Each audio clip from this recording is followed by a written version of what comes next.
Hey everyone, welcome back to my weekly series where I do little let's tries of furry visual novels. It's been 3 months again, which means that one of the many game jams has happened again. This time it's been May Wolf, and so there's a lot of wolf-themed games that were developed in only a month that are out.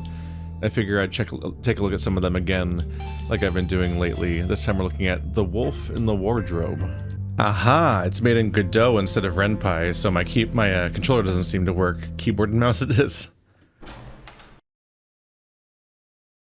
Ooh. Part 1, In Another World.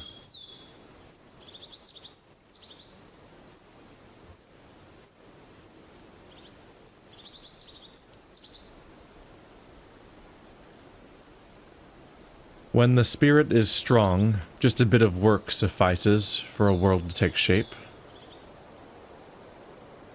And if Ilmari's spirit was without equal, the same could have been said about his world. North of Moon was a land of vast meadows, dense wealds, and snow-caressed mountaintops. The Bone Alps grasped at the firmament in the northern border, and in the south lay the cursed mire of coal, plagued by air-spawned and devilings. Ale-spawned. Between them, in the midst of fertile pastures and languid cliffs, lay the small village of Anatidae. I'm so sorry. Anatidae. You'd see its wolf-snouted inhabitants in the fields with their hoes and sickles, lazing about the town square, wandering the forest for the sake of wandering alone. Ilmari could no longer recall how old he was when he first entered North of Moon. Not so young his mind would put up no resistance. Not so young he wouldn't be perturbed by the ground that felt so different in your toes, full and coarse, and the air that smelled of marsh rosemary. But not so old that he wouldn't believe. Ilmari's dad told him how he tended to scurry off and disappear as a kid, climbing a tree or locking himself in the attic to read his books. "Always had to call out for you," said father, "and rarely did you answer.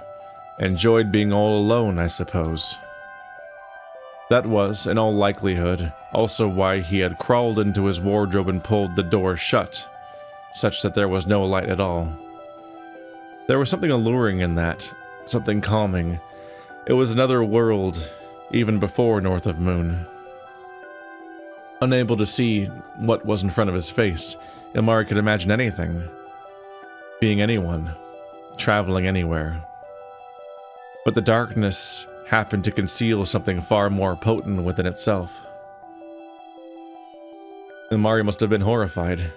Even a child understood that something significant had taken place, that nothing would ever be the same.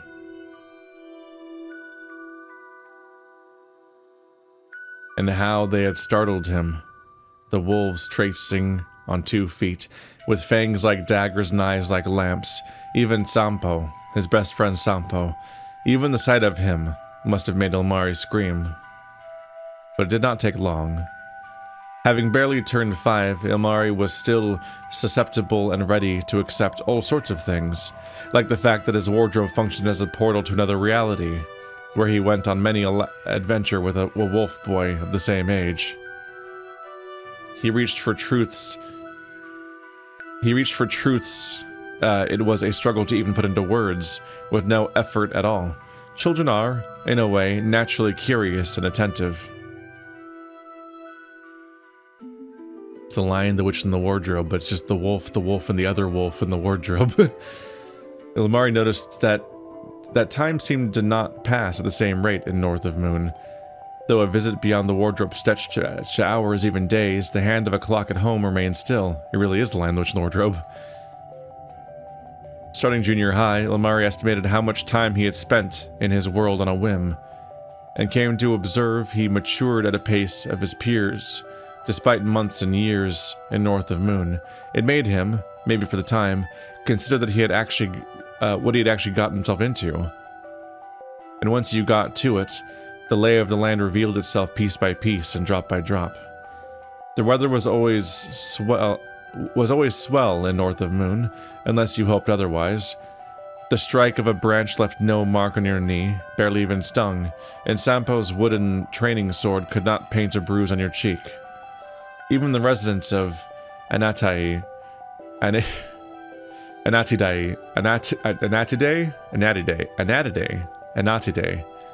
that one's hard to be sure about, honestly, seemed friendlier than they ought to be, treating Ilmari not as an esteemed guest, but like their own son. No trouble lasted forever. Nothing bothered or annoyed for too long. Each adventure had a happy ending. It took Ilmari a long while to decide what he thought it all meant. Slightly older, just before high school, he would have remarked that North of Moon shaped itself after his desires. Ilmari wasn't capable of everything. He remained himself, and could only fight and conjure as well as Sampo had taught him to, but his will was the strongest force of nature in that world. Earlier, as Ilmari slogged through primary school, he was not able to say as much. He just knew he was safe in North of Moon. Nothing there could harm him, not seriously and not permanently. So why wouldn't he have wandered through its mountains, lakes, and valleys? Why not set off with Sampo whenever the two of them were needed? North of Moon was a world different from the one that had made him. The one ruled by God, the president, and the mayor. No more or less important, but different. There at home were homework, newspapers, and grocery stores. His dad, Killy, Kempeel's old wooden church, and the new one, tall and pale. There was only one church here. It seemed older than dinosaurs with its foundation of stone and worn-out glass windows, and a wonderful wolf boy who had a smile on his muzzle every time Ilmari arrived again through his wardrobe. So lived Ilmari, 1 foot on the other side, and few could have blamed him for it.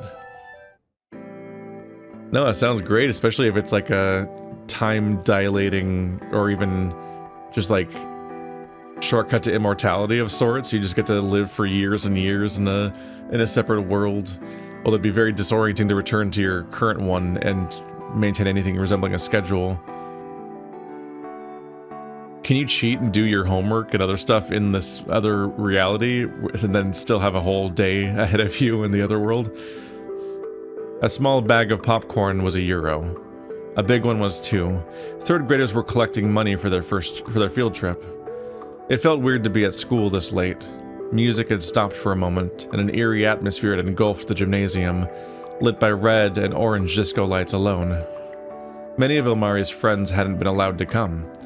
His dad had only shrugged, not raising his gaze from the magazine. Ilmari wanted to climb up the wooden ladders resting against the wall and touch the bumpy white surface of the ceiling, but the others would have found him weird. Killy stood further away from from some of her friends. It might just be Kylie. I misread it earlier and thought that it was the father's name. Kylie stood farther away from some of her friends. They spoke of the coming summer, of what 5th grade would bring, what would change. Probably nothing. Ilmari was eating popcorn. Music started to play. Kylie walked over to him. She had no makeup on, like all the other Laestadian girls, but still looked pretty. Ilmari thought he should have said something about that, since this was the kind of occasion. Come on, let's dance. It was both a request and a command. A request, since her tone was pleading, like you called a cat, and a command since Ilmari did not know how he would have refused. Kylie's friends giggled by themselves. Ilmari dared not linger on what was so funny. They were playing a slow pop song. He didn't recall the singer's name, if he had even heard it. Maybe while at one of his friends, Kylie's hand felt cold, and Ilmari was scared that his own was greasy. It wasn't even dancing. They just swayed around. The steps were slow, and Ilmari was constantly moving away too early. Kylie wrapped herself around him, carefully lowered her hands on his back. It felt like Ilmari ought to do likewise, but panic gripped his throat. and he just wished for it to be over soon. When the song ended, Ilmari slipped out of the gymnasium. Even without turning to look, he felt Kylie's gaze on his back.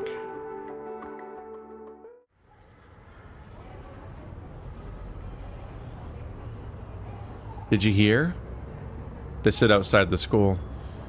Giovanni had his hands in the pockets of his jeans, and a serious expression on his face. Early autumn's softening swelter, as if sensing its impending end, caressed the field. A stream of 8th graders who had finished lunch after them rushed out. To the front was a rock, on top of which Ilmari often lay reading one of his fantasy novels. Well, what? After there was that talk show on television. Giovanni glanced around like the best of conspirators and leaned towards him. About homosexuals. Ilmari nodded, not looking at him. I read that 24,000 people left the church in a week.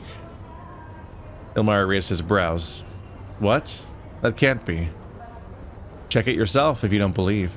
Mom said the people of Finland are through and through sinful and heathen, and soon God will wipe us all out. Ilmari stared at the sky. A cloud or two lurched towards the north. What did they say in it then? Miller from 8th grade has a television. She said she saw it. Apparently, some got angry over Päivi Räsänen defending marriage between man and woman. Ilmari snorted. I guess some will always get offended, but can that be? Check it yourself. They had IT class next. Having finished his Excel lessons, Ilmari navigated to the website of a tabloid. It was true. 24,000 had left the church. The article contained interviews of experts racing to predict when membership would dip to half of the nation. Some said it would happen before the 2050s. The distant future. Not that distant, but still distant, where it's like the idea of over half the nation being in the church is already like, man, that's gotta be too many. A sinful, godless country. Not enough for so many to ignore the Bible entirely in matters of faith. They would descend to atheism yet. That day, Ilmari started to feel like the world could end after all. Good. In North of Moon, pagans were being exiled to the mire of coal, to expanses haunted by devilings. Ilmari and Sampo followed the proceedings from uphill next to the church of the coming savior. Kyliki? Which sounds like Kylie, like a version of that. It's also, this reality is mirroring their want for, like, their distaste for heathens in the outside world. Like, oh, we're getting rid of all of the heathens here. Kyliki, Sampo's friend, whose mother they had just helped at the potato fields, had not wanted to stay and watch. Pellervoinen, Sampo's father, shouted commands with a stern expression on his muzzle. Someone tried to dispute, but the guards knocked the man down. Oh, H does work on this. What a waste. Ilmari's voice was quiet. Should have just converted, given up sin. It's merciful in that way. Sampo nodded, tearing a patch of grass from the ground with his paw. Will you stay long? I'd like to sword fight. Oop. After class ended, they had more time to cram for the matriculation exams? And Ilmari agreed with Kylie to meet at the coffee shop in the city center every Monday and Thursday. Kylie was better at chemistry, he at physics. Neither felt like a natural talent in math, but they were going after the summa cum laude regardless. Ilmari had to study religion alone. Giovanni had not responded to his messages after the study break started. Kylie's phone beeped to note the arrival of a message. Having peeked at it, she continued to stare at the device for a while, a dark expression on her face. Ilmari gazed at his laptop. which he had opened for no particular reason at all. His eyes darted from the icons of different computer games to folders filled with notes and exercises from different class. Finally, Kylie closed the phone and squeezed it into her pocket. Can you tell your dad to stop messaging me? Especially about that thing. Ilmari went pale. Did he? Again?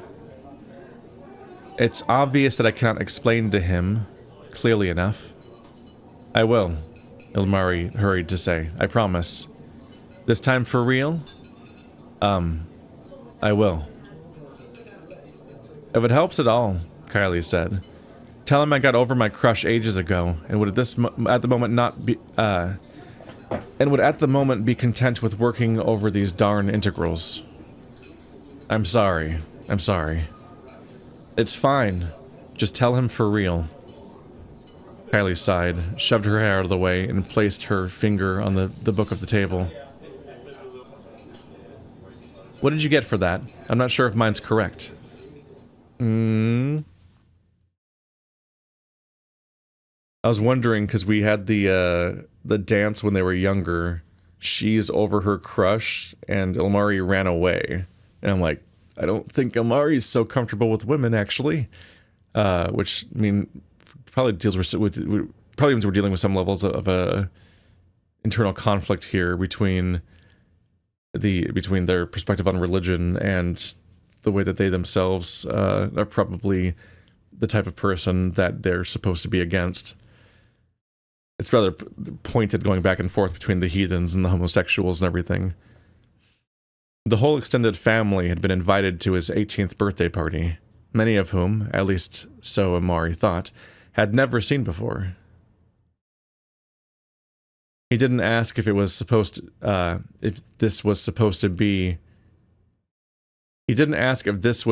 be was a birthday or the summer services. Okay, I think this whole paragraph kind of just had some grammar issues. The less familiar ones had to be from Mom's side. Didn't see those often. Congratulations, Ilmari. Know where you're going for military service already? No girlfriend, then? Still last matriculation exams to go. Ilmari answered everything they asked with such politeness and, when urged, took a second, reasonably full cup of coffee. The clock ticked forward. He was the counting minutes to when he'd get his real party in North of Moon. This game's written in 2 languages, so it's probably by a bilingual author, and I'm guessing that they might have had an editor that was working with some of the stuff, and some of it's like less thorough. I don't know. There's a sudden burst of grammar issues. Part 2, my friend Sampo. They found the map in the network of caverns sprawling under Anatadai. Sampo thought it seemed important. He believed he recognized a rune referring to archdemons. So they got to it and journeyed towards the treacherous, steep slopes of the Bone Alps. Despite his fur, Sampo was bristling in the cold. There were 20 or so centimeters of snow up to his thigh, and it accumulated in your boots. The entrance to the demon's lair was a difficult spot amidst sharp ridges, but not hidden. The 2 of them were meant to discover it, whatever they signified. After the labyrinthine, torchlit hallways and many types of enemies they'd already faced before, there it was, the archdemon, the great devil, the Abadonian. A 3-meter colossus with wings that grazed the ceiling. But they hadn't come here to give up. Whoa! Hi. This is what Sampo looks like. Got a shoulder armor, a hatchet. They have plaid loincloths. Wearing pants, though. Not just a loincloth. I guess that's a sash? I don't know. Ah! Ilmari raised his gaze from the spellbook. The wolf's muzzle had twisted into a grimace. His shoulder was dribbling blood on the white marble of the floor. No time left. Had to try with conventional methods. Hey! Over here, imp. Ilmari slashed the air with his sword and continued to yell, hoping it'd suffice. There was a spell for that, but he had no mana to waste.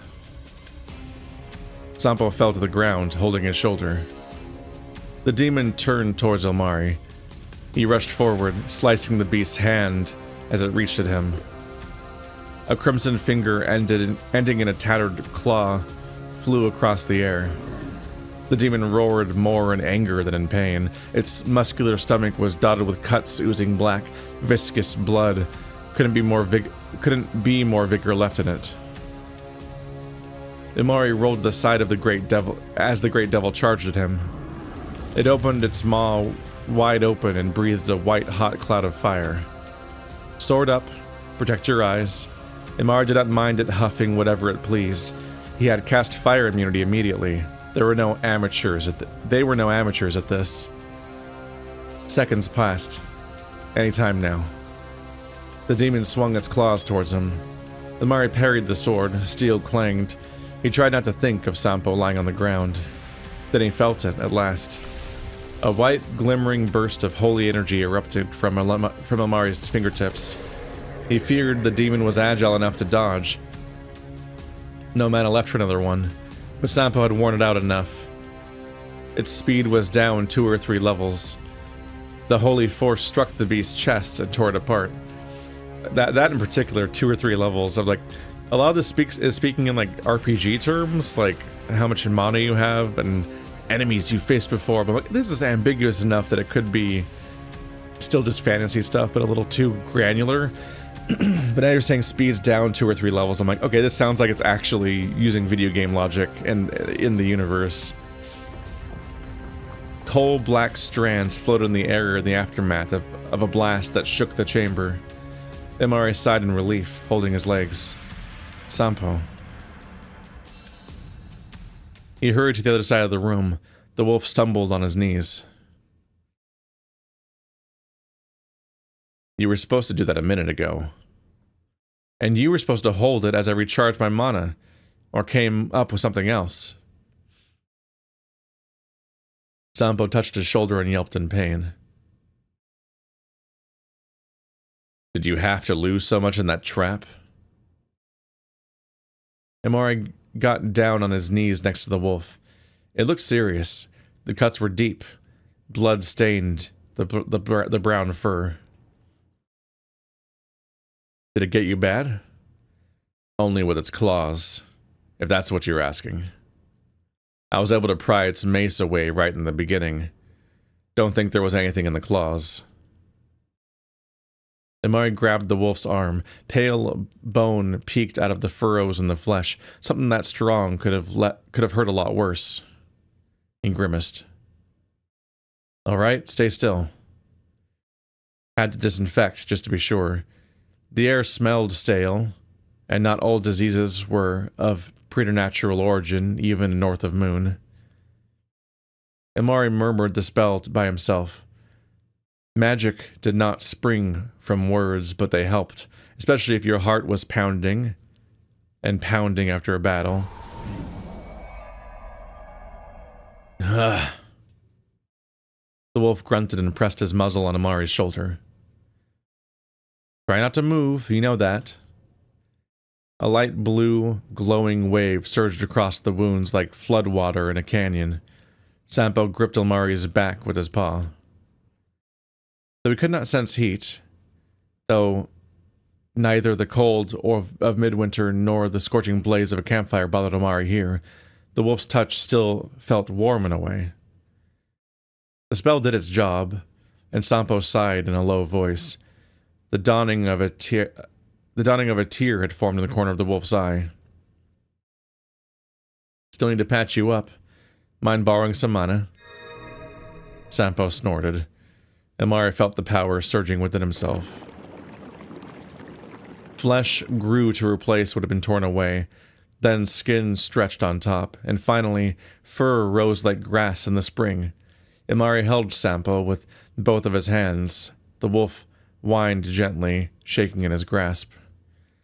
Then, after a moment that felt like it stretched to eternity, it was over. The wolf plopped on the ground, breathing heavily, his warmth haunted Ilmari's skin. Could have gone badly. That's interesting. That's going somewhere. One, you have a setting where you're seemingly immortal, or you get to have a very, very long life in here, having a fantasy adventure, but you don't feel anything. Not being hurt, not being harmable is one thing, but it's like not feeling anything has to start making you feel alienated from yourself on some level. That's got to be upsetting. But then finding out that he specifically does feel Sampo, and maybe exclusively Sampo, like that raises some questions. It makes you wonder if there's like subtext going on with that stuff, where it's like maybe he doesn't feel anything because he closes himself off from sincerity, essentially, and like the actual feelings he might be having with these characters. It's because specifically it says the warmth haunts his skin. I'm like, huh, that's some uninterrogated feelings you've got there. Sampo chuckled and turned on his stomach. His tail swung playfully. But we got his ass. That was an Earth saying. It always caught Ilmari off guard when Sampo used those. He stood up and looked around. What I'm trying to say is, it could have gone real badly. Since, well, you know. Since you're mortal, was what he left unsaid. It still felt strange to think about how he was not. At least not in the same way he was in his own world. Yeah. Did you take stock of this place already? I'm very curious to see what we get. I need some water. Give me a minute.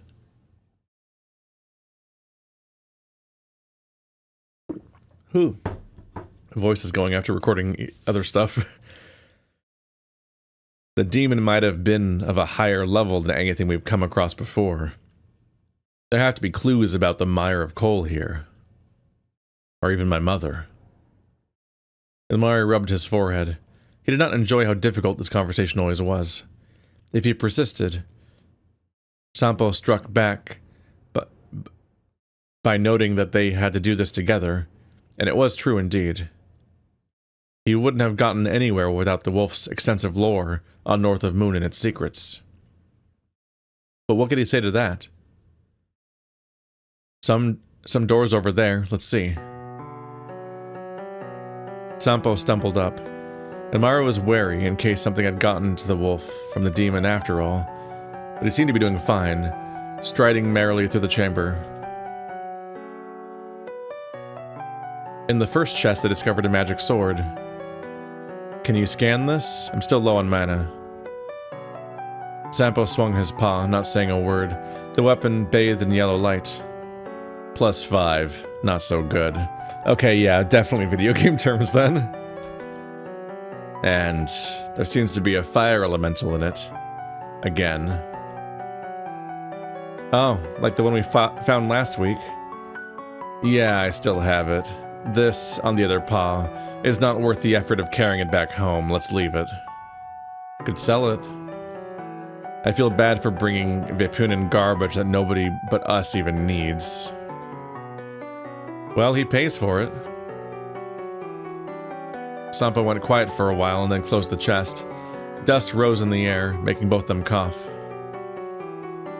Carry it yourself if you can be bothered to. After thinking it over, Ilmari left the sword in the chest. The next one contains potions Ilmari could use to regain his mana. He drank the reddish, tasteless liquid. Thankfully, he didn't need to be stingy all day again. North of Moon had a healthy abundance of lesser demons that threatened their lives mostly by acting as mana sinks and making chores more annoying to do. The third chest was more ornamental, framed with golden rims, and looked sturdier than the rest. Here we go. Sampo pried the chest open, covering his muzzle with his paw to spare himself from inhaling dust that seemed like it had been here since Adam's days. On the bottom lay a simple tome wrapped in covers of pitch-black leather. Ilmari didn't have to remind Sampo to scan it first. Oops. Off the chance it was cursed. There was always something in these, but most were no match for their usual protective spells. The wolf grabbed the book and browsed its fragile pages. Probably ciphered? Yeah, Need to take a look back home. The wolf closed the book. But there has to be something important in it, since there was nothing else in here. Besides, the world's shittiest magic sword. Maybe something related to my mother. That'd feel like a fair prize now. Maybe at last. You think? Ilmari's tone was more teasing than he had intended. Sampo glanced towards him with ears low and pushed the book in front of Ilmari's face, tapping one of the runes etched on the corner of his claw. I do know this sign. Queen. The dungeon had fallen into deep slumber following its master's death. On the way back, the two only encountered some knife amoebas that they'd neglected to kill. Neither was interested in taking care of them, so they just ran away. The heroes ventured through the Bone Alps in silence. Only after they had passed the snow line and a familiar forest loomed ahead, Sampo howled deeply and stretched his paws. It's so cold out here, devil's sake. Ilmari looked at the wolf's shirtless belly and jostled his shoulder gently. Would help if you put something on, I reckon. Or are you, that busy showing off to the village's girls? He admired Sampo's stomach for a bit. You could see that they mostly walked around north of Moon slaying demons. The wolf scoffed and jostled him back. Maybe it is so, Ilmari Elias Laitinen. Laitinen? Plenty to look at in here. Plenty to look at in there, right? Sampo tugged Ilmari's hand and guided it on his belly. With the heavy rucksack weighing on his back, Ilmari almost fell down. And a touch, eh? The wolf's fur felt coarse in his fingertips. Ilmari pulled his hand away and sensed his cheeks go red. Well, I mean, it's not fair that this all counts as exercise for you. He had noticed that nothing in North of Moon had any effects on his actual body. He did go to the gym in the real world, but it wasn't the same. It was difficult to find the patience for it. Because it wasn't a video game. You're gaming. You have to work out in real life to be a good adventurer in this setting. Because if you can't die, but you could lose people. If you say so. And you know, I think you ought to start wearing heavier armor again, just in case. Ilmari didn't enjoy returning to the same old argument, but he was desperate to talk about anything else. Sampo brushed the amulet hanging on his neck. +7. Works just as well. So they're just blowing right past the part where he grabbed his hand and had him touch his belly. They're just blowing past that, so that's either familiar or we're just like removed from the homosexuals debate of the real life setting and aren't worrying about that here, since the setting seemingly conforms to Ilmari's desires. Didn't we calculate that's not quite the same one time? Affects the probability of getting hit, not... That suffices something to talk about. The stark figure of the mountain range shrunk behind the two as less and less spirited footsteps followed each other, and bright drops of sweat fell off the wolf's muzzle. Not long before, evening turned to night and dozens of constellations, unknown to any book on Earth, appeared in the sky.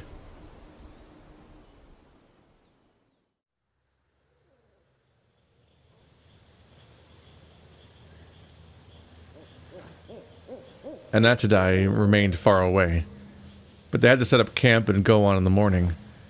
If everything went well, they'd make it back by evening. The campfire sparkled hungrily.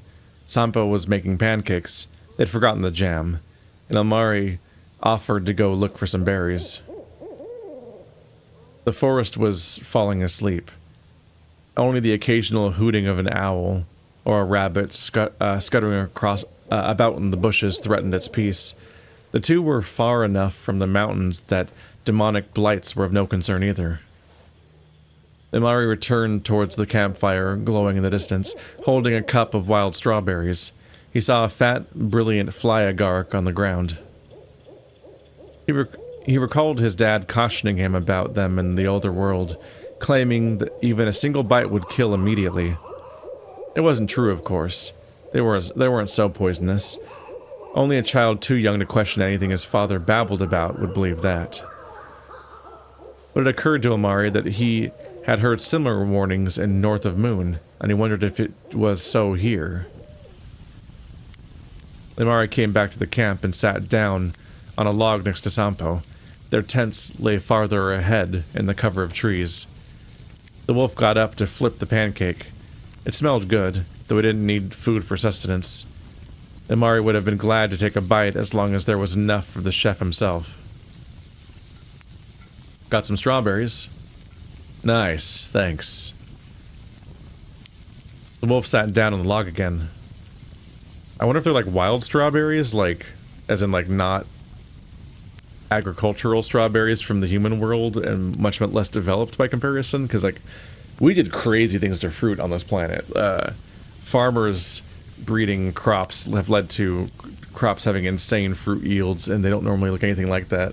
So I wonder if, given how this reality works, if it's naturally occurring strawberries or our strawberries just around, because that'd be quite a find in the wild. By the way, I don't think I remembered to ask, how's it going with the entrance exams? So he just knows about reality too. And it amused Ilmari that he had heard the same question so many times in the real world. Some things you could just not run away from. It's going. I think I've still got a good grasp on all the high school courses, since I only did military service between now and then. Ilmari did not miss being able to visit North of Moon so rarely. He knew the situation had been difficult for Sampo as well, since the wolf was always so eager to proceed in their investigations. How does that work?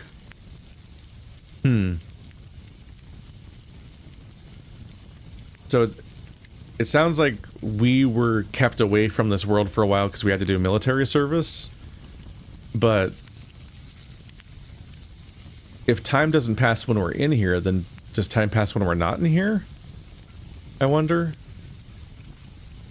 It was hard for them. I'm like, how does the time work on their perspective? Good. I'd bring the books here if I could, although it would be unfair towards everyone else for me to get so much extra study time. I'd bring the books here if I could. So I think that means they can't. I don't really care if it's unfair or not. They're entrance exams. It's just, you're just trying to get forward in your life. It's, even if it might nominally be like one, I would never consider that as like a competition exactly.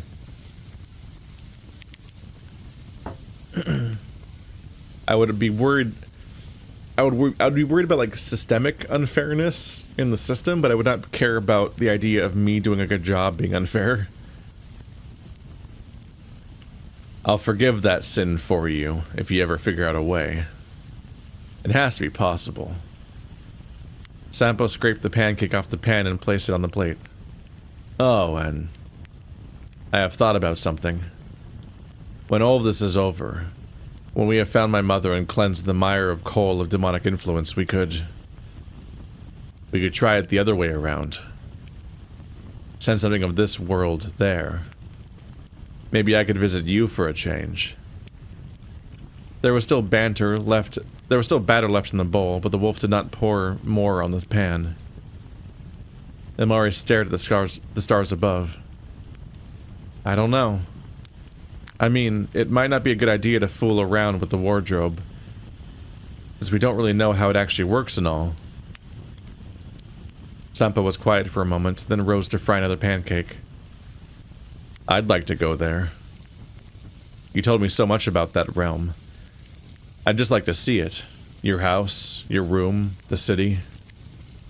And it feels wrong that you've helped us so much here, but I can't return the favor. Maybe it's just so. Huh.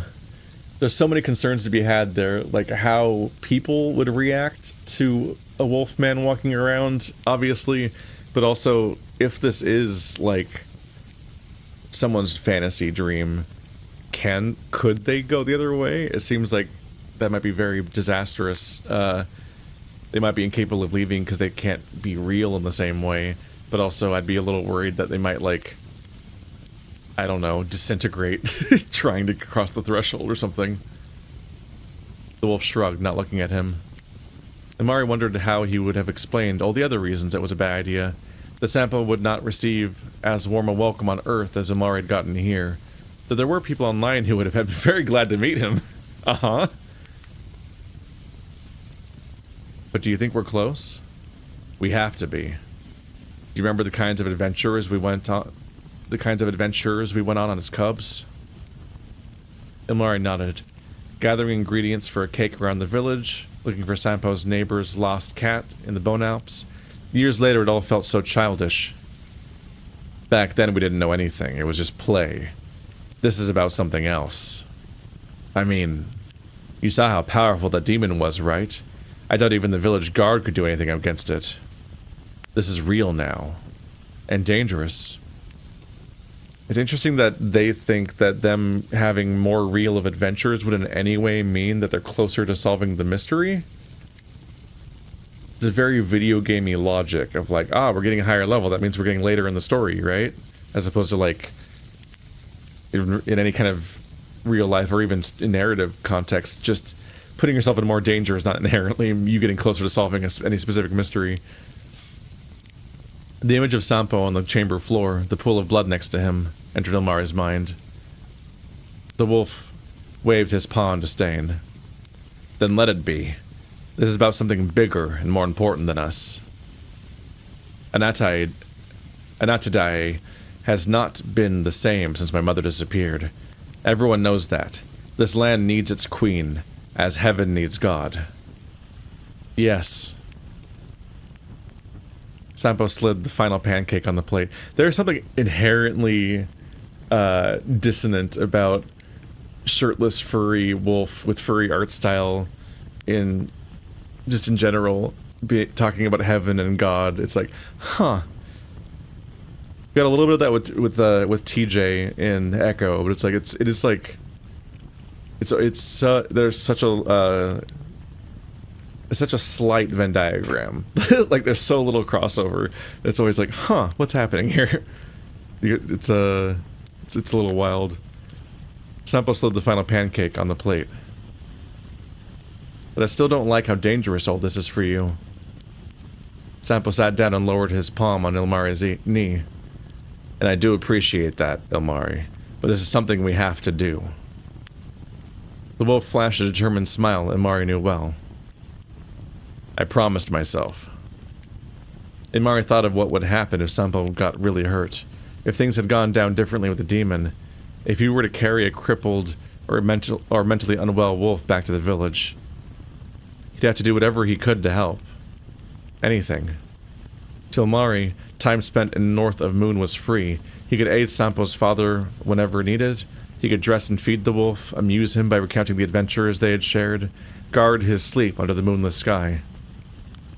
Ilmari looked at the friendly eyes of the wolf sitting next to him, his thick fur, his long hair, his beard that had only started to emerge a year ago. If something happened... Suddenly Sampo twitched and glanced to the side as if startled by something there. But Ilmari could see nothing in the black of night. Sampo? The wolf turned towards him, not uttering a response. There was a horrifying, haunted glint in his eye, his mouth ever so slightly open. Sampo fell back and thudded against the ground. Sampo! Ilmari sprang up and rushed the wolf. Sampo looked up, right at the sky, saliva coming out of his mouth. Sampo, what? No need to ask, since he couldn't answer. Ilmari cast a quick healing spell as fast as he could, but nothing happened. Something worse.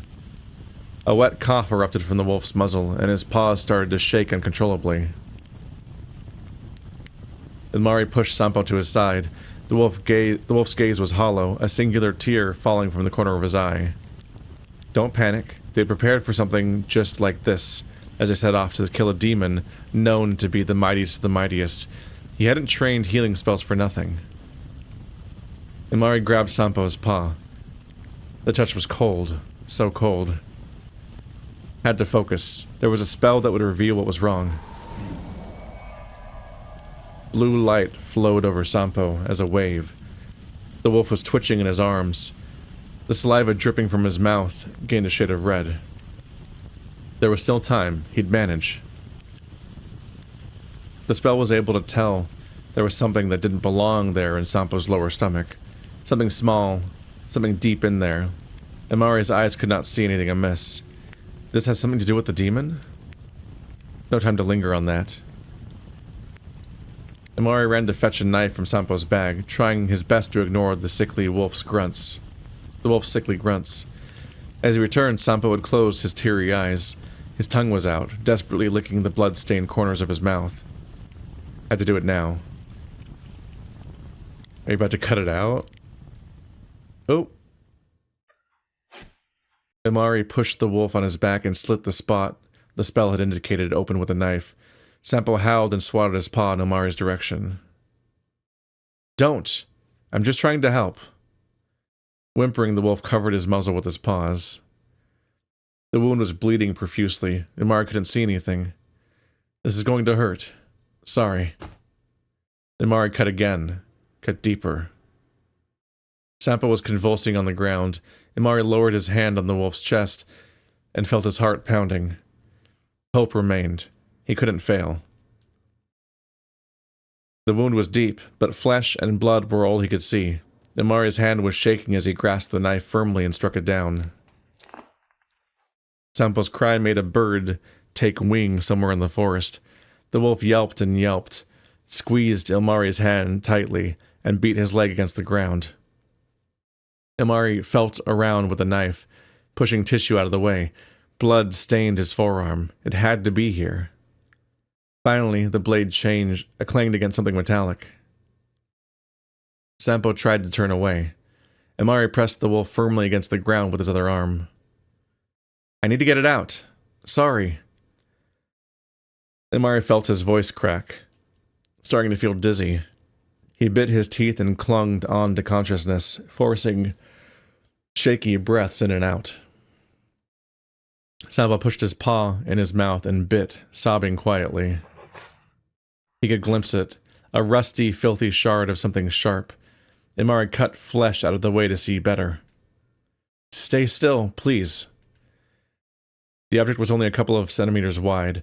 Blowing air from between his teeth, Ilmari pushed his fingers in the wound. His middle finger touched the shard, then his forefinger. It was caught between them, but slipped away when he pulled. Sampo's claws pressed into his forearm.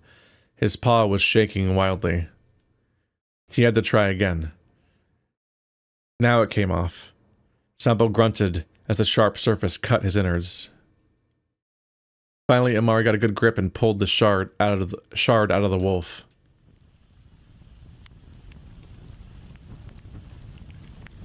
How you doing? Sampo calmed down immediately and fell on his back, his chest swelling. Ilmari repaired the wound with magic as fast as he could. Sampo whined quietly next to him, but not like someone about to die. No trace remained on the wolf's stomach, as if it had been but a dream. Ilmari set the bloody knife down and wiped sweat off his forehead. His heart was thumping. What was that? I don't know. There was something in there, that thing. He pointed at the shard that lay on the ground next to them. Is that from the demon's weapon? Could be, I suppose. Sampo wiped his eyes, paws still shaking. But how did it end up in there? I'm sure it didn't hit me with its mace. At least not there. I was so careful since I knew. The wolf sobbed, leaving the sentence unfinished. Hey, no need to worry about that now, if everything's okay, alright? Sampo shrugged in hesitation. Come here, old buddy. Ilmari sat down next to the wolf and hugged him, patting his back. The fur felt so nice against his palm. Sampo glanced around for a moment, then lowered his muzzle slowly on Ilmari's shoulder. It's all right now. Nothing happened. Sampo sobbed again and wrapped his paws around Ilmari. The campfire continued to crackle, unbothered by how close something far worse had been. Ilmari could not stop thinking about how the shard could have gotten inside the wolf's stomach, or why it had only started to affect him now. It did not feel particularly nice to have no idea at all.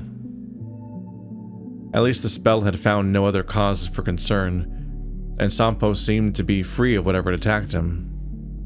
You saved me. Ilmari caressed Sampo's back and pressed his head against the wolf's muzzle. The touch had made his cheek tingle. Of course. What else would I have done? The wolf grabbed him tighter and broke out into soft tears. His claws prickled against Ilmari's skin through his shirt. He shuddered. It felt so weird in some way he couldn't articulate. Gay, homosexual gay. It was a relief to feel the wolf's warm fur and hear his beating heart. At least, after what had just happened. Shall we eat the pancakes? Ilmari's voice was low. Not yet. Would be nice to just be like this for a moment. To feel like I'm actually here. And you're there. If only that's fine. Like I'm actually here. Of course, whatever you want. They lingered there for a moment, squeezed against each other. Ilmari thought about what it must have felt like to the wolf, but dared not ruin the moment by asking. The campfire's ghostly glow made the trees surrounding them look like they were on fire. Stars glistening in the sky, but there was no moon there. They were far from where it was, farther away than it was even possible to imagine.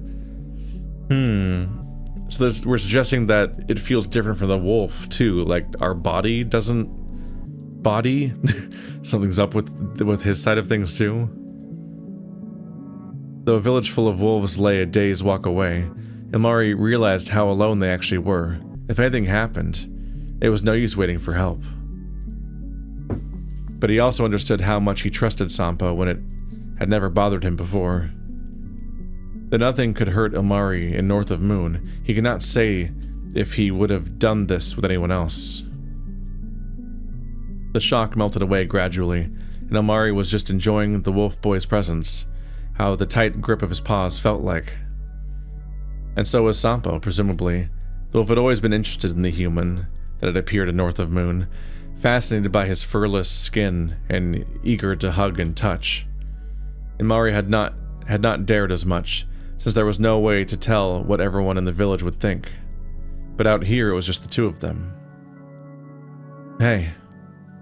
What? Get on your back. I can rub your belly. If that's fine. Sampo chuckled and leaned back, grabbing him by the shoulder. Of course. The wolf stretched his paws up in the air and slumped backwards. He turned towards Ilmari, exposing his bare armpit. It's yours. Grab on. Ilmari lowered his hand on the wolf's stomach, felt the stiff muscles through the fur. Ooh. That was an interesting sound. Does that feel bad? Does it hurt? After that thing, I mean. Sampo closed his eyes and let out a fizzling sigh. Of course not, dumbass. The tone was teasing, and Ilmari thought he understood what the wolf meant by that. Maybe. He continued to rub, mapped Sampo's stomach and chest with his touch, leaned on top of the wolf. There was a warm sensation in his pants. You're so... He failed to finish the sentence, not quite sure what he'd been about to say. Clever, reliable, or handsome. Be all of that, then. Sampo laughed gently and swiped at his arm with his paw. The wolf did seem to be doing fine, at least. I know many in the village would like to. Let's not think about that right now. Just the two of us here. Sampo let out a gasp as Ilmari squeezed the wolf's side. Feels so good, Ilmari. Good. In the back of his mind, Ilmari remembered the pancakes were getting cool. He didn't say it out loud. Ilmari inched closer to the wolf and stroked his neck, his cheek. Should we? The wolf pried himself into an upright position with a strange, serious expression on his face. Moving his paw carefully, as if carrying something fragile, Sampo grabbed his chin. Ilmari's heart couldn't stay still. He felt himself get stiff. That had been happening for a while, but it was no longer possible to ignore. He recalled what might have been the most embarrassing conversation of his entire life, asking the nurse if that could happen by itself for no reason at all. If that was normal. That's definitely a conversation to have with the nurse. Sampo towed himself closer, brought his muzzle right in front of Ilmari. He could smell the wolf's exhalation. It had hints of resin and sweat, and kissed him. Ilmari's heart jumped. The touch of the wolf's lips was wet, strong. He felt the tongue licking his cheek. Was Sampo? Was he? What would his father have thought? Uh-huh. Ilmari flinched and stumbled backwards. Sampo looked startled. His ears were up. Ilmari? Ilmari wiped his lips on his sleeve. The pulsation in his pants refused to settle down. Sampo, you... It's not too late to give up sin. If you confess everything... Bro. Okay, I kind of thought they were more familiar than that. I guess the level of familiarity they have as children, coupled with Sampo's proximity, just leads to a lot of confusing stuff, but wild that he didn't see that coming, apparently. Huh. Interesting. That's a decent cliffhanger to end it on for now, I think, for the function of our little preview videos. So if you want to check out the full game, there's a link in the description. And yeah, I'm curious. First of all, just a wild first hour, even though their game might only be a few hours long because they're game jam games and so on. Very curious seeing how this plays out. Good pacing, good setup in general. I talk about this a lot, but like there are a number of visual novels where in the first hour I struggle to escape the first scene because of how long-winded they are. So having this one bounce between different realities, set up some rules, but also develop characters and like have stakes and inner turmoil and everything already going, like the way that I compare it sometimes is like the game jam experience is kind of neat because sometimes it feels like you're getting to read movies instead of shows as far as like the scale of the story goes. So it's like, right, you remember that stuff just goes. Like I think about how like once Netflix became popular, a lot of shows made for Netflix were kind of infamous for just kind of being like a 10-hour slog of not very well paced stuff that doesn't seem to really care what an episodic structure is and just kind of goes. And sometimes visual novels can feel a little bit like that, where it's just kind of just writing and just going. Whereas like people that do game jams, they have to tell a story in like 5 to 30,000 words. Like it's just such a smaller scale by comparison that it does have like sort of that movie pacing that can be just a lot better, honestly, in many cases. But anyway, it's getting late. I've had a long day of recording. I'm just fresh off another thing too. But I'll be poking at a few of the May Wolf games for 2025 just to take a look around. It's completely arbitrary which ones I pick, although I do have a friend that did one that I'll be checking out there. Because nepotism. See you guys next time.